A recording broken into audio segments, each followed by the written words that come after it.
I will hand to you the 1 Point million of order, Mr. Chairman. before this. Point of order, Mr. Chairman.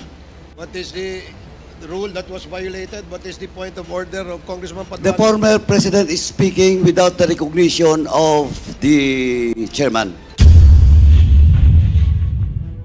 And please, Mr. President, former President, you know the rules. It was read by Chairman Acop. And being a former congressman, you know the internal rules. Let the members of this committee finish the question before answering.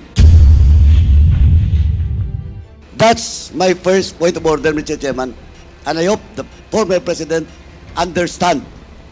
Nakalimutan The rules. ko na yun. Yung rules na yun. Oh, now, I now want you. Hindi Pinapaalala ko po. I'm not, Now again, I am Mr. not- Chairman,